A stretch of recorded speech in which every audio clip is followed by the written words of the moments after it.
हाय, आज हम एक्सप्लेन करेंगे वाइंड ब्रेकर के 5th एपिसोड की स्टार्टिंग चोजी से होती है। चोजी यहाँ पे सबको वेलकम कर रहा होता है और उन सभी को अपने एरिया में घुमाता है। उसके एरिया में घूमते घूमते साकुरा देखता है कि उनके एरिया में बहुत सारे पब है। इनफैक्ट यहाँ पे उनका खुद का डिस्ट्रिक्ट बार भी है। फिर सुओ बोलता है रात में ये जगह और भी ज्यादा अच्छी लगती है। फिर साकुरा नीरे को देख के बोलता है तू यहाँ पे क्या कर रहा है भाई। नीरे फिर बोलता है कि जब ये फाइट हुई थी तब मैं भी वहाँ पे था, मैं डिजर्व करता हूँ यहाँ पे आना। नीरे यहाँ पे बोलता है भले ही वो फाइट में किसी को बचा नहीं सकता पर वो ये सब देख के सीख सकता है। ये सुन के साकुरा और सुओ उसको देखने लगते हैं। फिर साकुरा बोलता है ओके भाई, जो तुझे करना है कर। फिर सुओ साकुरा को बोलता है भाई तू बहुत जल्दी लाल हो जाता है। इस बात पे साकुरा उस पे चिल्लाने लगता है। हिरागी फिर उन्हें डांट कर चुप कराने की कोशिश करता है तो वो मम्मी बोलता है अरे यार रिलैक्स, और वैसे भी मैं कह सकता हूँ ये ग्रुप बहुत ज्यादा अच्छी है। तभी चोजी हाथ दिखा के बोलता है अरे यार इधर आओ, और तभी सब लोग देखते कि चोजी बहुत एक्साइटेड हो रहा है। तभी ये लोग पहुंच जाते हैं सिजुतोरियन के हेडक्वार्टर पर। वहाँ पे तोगामी होता है जो इन लोगों को वेलकम करता है। साकुरा देखता है कि वहाँ पे ORI ओरी लिखा हुआ है। एक्चुअली यहाँ पे सिजुतोरियन ने एविडेंट थिएटर को अपना अड्डा बना रखा है और इसी एविडेंट थिएटर को ये ओरी कहते हैं। और तभी चोजी गेट खोलता है। अब वहाँ पे बहुत सारे स्टूडेंट्स होते हैं जो कि बहुत ज्यादा एक्साइटेड दिखाई दे रहे हैं क्योंकि यहाँ पे फाइटिंग टूर्नामेंट होने वाला है। यहाँ पे स्टूडेंट चिल्ला रहे होते हैं कि ओ देखो वो मम्मी आ रखा है और इसके साथ हिरागी भी है। फिर सुओ बोलता है ये जगह 20 लोगों से भरी पड़ी है। अपने आसपास देखने के बाद और सुओ की बात सुनने के बाद नीरे की फटने लगती है और सोचने लगता है कि वो यहाँ से निकल भी पाएगा कि नहीं, क्योंकि यहाँ पे फाइट करी कैसे जाए नीरे ये सीखने आया था। साकुरा बोलता है कि तू चिंता मत कर भाई, बस अपनी आंखों को ओपोनेंट के ऊपर रखना। और यहाँ पे चोजी टूर्नामेंट की और भी ज्यादा हाइप क्रिएट करने लगता है। यहाँ पे वो ममिया कहता है कि चोजी तो ऐसे हाइप क्रिएट कर रहा है जैसे कि ये कोई फेस्टिवल हो। उसके बाद वो ममिया अपने बंदों से कहते हैं तुम रेडी हो ना, और कहता है देखो चीजें हाथ से निकल चुकी है और यहाँ पे मेन मैच मेरे और चोजी के बीच में है और तुम्हारे अकेले के बीच में कुछ नहीं है तो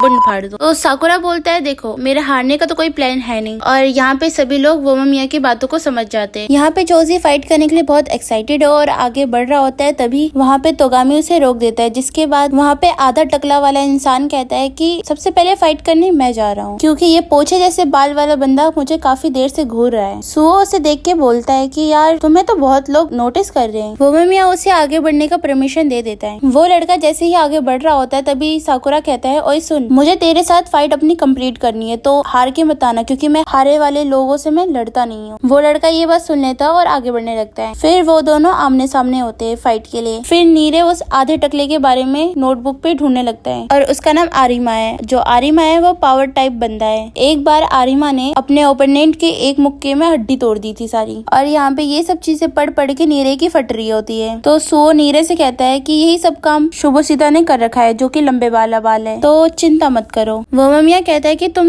इन दोनों को एक जैसा मत समझो। यहाँ पे आरिमा सुमिसेका को कहता है कि तुम्हारे आंखों को देखने के बाद मुझे बहुत ज्यादा गुस्सा आता है। फिर वहाँ पे आरी कहता है ओए ओ ममिया तुम्हें क्या हुआ। ये चीज देख के सुमिसेका का ध्यान डिस्ट्रैक्ट हो जाता है, जिसके बाद आरिमा को उसको पंच करने का एक मौका मिल जाता है और सुमिसेका को एक पंच कर भी देता है। जो ये सब देख के सब शॉक हो जाते हैं। आरिमा कहता है कि फाइट के वक्त इधर उधर मत देखा करो गधे। फिर यहाँ पे सुमिसेका बहुत गुस्से में आ जाता है और आरिमा के हाथ बहुत तेज से पकड़ने लगता है। तो उममिया में MR लगाना भूल गया, इसका मतलब उसने उममिया का रिस्पेक्ट से नाम नहीं लिया। सुमिसेका को ऐसे देखते हुए आर्मिया बहुत डर जाता है। सुमिसेका आर्मिया का फेस पकड़ लेता है अपने हाथों से और उसे जमीन में दे के मारता है। एंड में ये सब देखने के बाद सभी लोग कुछ ऐसे रिएक्ट करते हैं। साकुरा कहता है मैं जानता था कि ये छपरी वीक है। ऐसा साकुरा ने इसलिए कहा क्योंकि एक ही घूसे में आरिमा बेहोश हो जाता है। शुकिसिता आरिमा को कहता है मैंने कहा था ना इज्जत से नाम लिया कर वो ममिया का। सब स्टूडेंट यहाँ पे कहते हैं कि अबे भाई एक घूसे में इसने इसको लपेट दिया, आखिर ऐसे कैसे हो सकता है। अबे सच में भाई एक घुसा और आरिमा खत्म। तोगामी ये चीज देख के चिढ़ रहा होता है, पर यहाँ पे पता नहीं क्यों चोजी यहाँ पे उसकी तारीफ कर रहा है। यहाँ तक चोजी उसको कहता है कि अबे तेरा नाम क्या है, चल ना हम दोनों 1v1 फाइट करते हैं। पर तोगामी से बोलता है अबे शांत रहे, अपनी बारी का वेट कर। नीरे यहाँ पे ये चीज देख के हैरान हो जाता है। इन्हें तो कोई फर्क ही नहीं पड़ रहा, उल्टा ये हमारी ही तारीफ कर रहे हैं। जैसे ही फाइट करने के बाद सुमिसेका वोमिया के पास आता है। वोमिया कॉम्प्लीमेंट देके कहता है तुम हमेशा की तरह अच्छे लड़े। सुमिसेका को जहाँ पे चोट लगी होती है वोमिया उसको सहलाता है। फिर वहाँ पे वो फ्रेंड के सारे मेंबर्स सुमिशिता की तारीफ करते हैं। साकुरा यहाँ पे ज्यादा सरप्राइज नहीं होता क्योंकि वो पहले ही सुमिशिता से लड़ चुका है। यहाँ पे चोजी तोगामी से पूछता है तुम उस बंदे को हराने के लिए क्या करते हैं, पर वहाँ पे तोगामी अलग ही ख्यालों में खो रखा है। फिर चोजी कहता है चलो अब अगले राउंड की तैयारी करते हैं, पर उसे शुरू करने से पहले इस कचड़े को यहाँ से हटाओ यार। फिर सोसाइटी के 2 स्टूडेंट आते हैं और उस कचड़े को वहाँ से फेंक देते हैं नीचे, और वो दोनों स्टूडेंट कहते हैं भाई तू इसी लायक है। फिर वो दोनों यहाँ से जा रहे होते हैं तो साकुरा कहते हैं तुम्हारी ये जो बकवास है ना बहुत ज्यादा गंदी लग रही है मुझको, तुम लोग ना ये बकवास मत क्या करो पावर वार के बारे में। साकुरा उन दोनों से लड़ाई करने के बारे में सोचता है तो सुओ कहते हैं तुम्हारी बात इन लोगों को समझ नहीं आएगी जब तक तुम इन्हें पेल ना दो। सुओ की बात सुनने के बाद उन दोनों में से एक लड़का उसकी कॉलर पकड़ लेता है, पर वहाँ पे चोजी कहता है तो वो नहीं है जो इससे लड़ने वाला है, इसलिए पीछे हट। सुओ जिससे फाइट करने वाला है उसका नाम है वोमा। सुओ वोमा से कहता है तुम ज्यादा टेंशन में लग रहे हो, क्या हुआ है तुम्हें। यहाँ पे सिजुतोरन वाले वोमा को सपोर्ट कर रहे होते हैं फाइट के लिए। सुओ भी यहाँ पे फाइट में जाने के लिए तैयार हो जाता है। वो जाने से पहले साकुरा को कहता है जब तुम पहली बार यहाँ पे आए थे तुमने सबको चैलेंज किया था, मुझे लगा था कि तुम ऐसे ही बस बकवास कर रहे हो, लेकिन मैं गलत सोच रहा था। तुम्हें देख के ही पता चल गया था कि तुम्हारे वर्ड और एक्शन दोनों ही ऑसम है। इन्हीं बातों को लेके मैं तुम्हें कूल समझता हूँ, इसलिए मैं ध्यान रखूंगा कि मैं तुमसे हारूं ना और तुमसे ज्यादा मेहनत करूंगा। ये बोलने के बाद सुओ फाइट के लिए जा रहा होता है तो साकुरा बोलता है मैं तुम्हें फाइट के लिए चैलेंज करता हूँ। फिर साकुरा नीरे को बोलता है तू जरा इस बंदे के बारे में बताइयो। तो यहाँ पे नीरे को लगता है कि साकुरा नुमा के बारे में पूछ रहा है, लेकिन एक्चुअली में साकुरा यहाँ पे सुओ के बारे में पूछ रहा था। नीरे साकुरा को बताता है कि जब सुओ जूनियर हायर में था वो तब से ही अपनी फाइटिंग स्किल से बहुत ज्यादा फेमस था, और यहाँ पे नीरे के पास सुओ के बारे में लेके और ज्यादा जानकारी नहीं थी। वोमा मिया भी यहाँ पे सुओ के बारे में ज्यादा कुछ नहीं जानता, लेकिन वो कहता है कि वो जब पहली बार सुओ से मिला था तब उसे पता चल गया था कि ये बच्चा बहुत ज्यादा काइंड है। तब नुमा सुओ से कहता है कि तुम्हारी वजह से ये सब हुआ। ये यहाँ पे इसलिए क्योंकि नुमा और आरुमा बहुत अच्छे दोस्त थे बचपन से। तो सुओ नामुआ से कहता है कि अच्छा तुम अपने दोस्त के लिए परेशान हो। सुआ नामुआ से कहता है कि कंप्लेंट तुम तभी करते हो जब तुम एक विक्टिम होते हो, और तुम अभी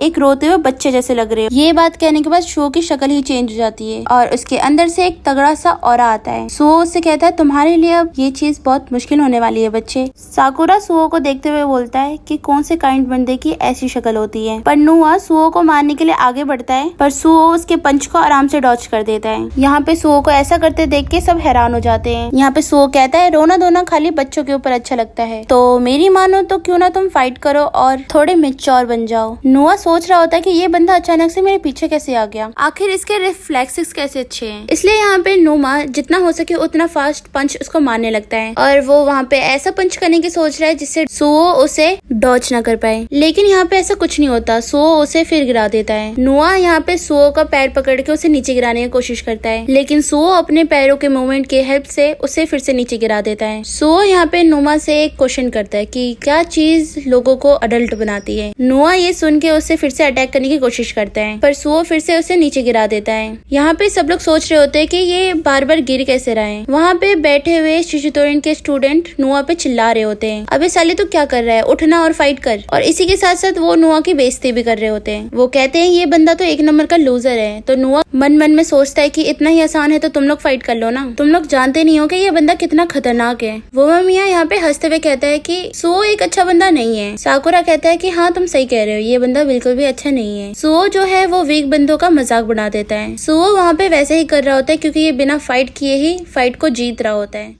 हिरागी कहता है कि हो सकता है कि सुओ को इन सब को देख के खुद का थॉट्स हो। साकुरा निये से कहता है तुम्हें क्या लगता है सुओ से फाइट करने के लिए ऐसा क्या करना पड़ेगा जिसमें वो मजाक में ना ले फाइट को। दूसरी तरफ ये बंदा सुओ पर एक भी हिट नहीं कर पा रहा और वहीं पे सुओ उसकी मजे लिए जा रहा है, और वहाँ पे वो लड़का वहीं पे बैठ जाता है और सिजुतोरन के सारे लड़के बोलते कि उठ जा भाई, क्यों मजाक उड़ा रहा है हमारा। वहाँ पे वो लड़का देखता है कि चोजी बोर होके सो चुका है। तोगामी को देख के उसकी फटकी 4 हो जाती है क्योंकि तोगामी उसे घूर रहा होता है। वो लड़का सोच रहा होता है कि अगर ऐसे ही चलता रहा तो उसका क्या हल होगा उसको खुद नहीं पता। सुओ फिर बोलता है कि मैंने तुमसे जो क्वेश्चन किया था क्या तुम्हें उसका जवाब मिल गया। तो वो लड़का उससे कहता है कि ये चीज इम्पॉसिबल है, और चिल्लाते हुए सुओ को पंच करने के लिए आगे बढ़ता है। फिर सुओ उसके चेहरे पे एक लात मारता है जिससे वो वहीं पे रुक जाता है। फिर सुओ कहता है कि मुझे अब लग रहा है कि तुम खुद को उस बंदे के फीलिंग को समझ रहे होंगे जहाँ पे तुम उस दिन उसका मजाक उड़ा रहे थे, और मुझे लगता है कि तुम्हें इस क्वेश्चन का आंसर मिल गया होगा। और यहाँ पे वो बंदा फाइट करने के लायक लायक नहीं बचता और सुओ भी उसको घूरने लगता है। सुओ वहाँ पे एक और क्वेश्चन करता है कि अपनी इमेजिनेशन को स्ट्रॉन्ग करने के लिए क्या करना पड़ता है। उस बंदे की इतनी ज्यादा हालत खराब हो रखी होती है कि वो कुछ कह ही नहीं पाता। फिर सुओ खुद ही आंसर देते हुए कहता है कि अपनी इमेजिनेशन को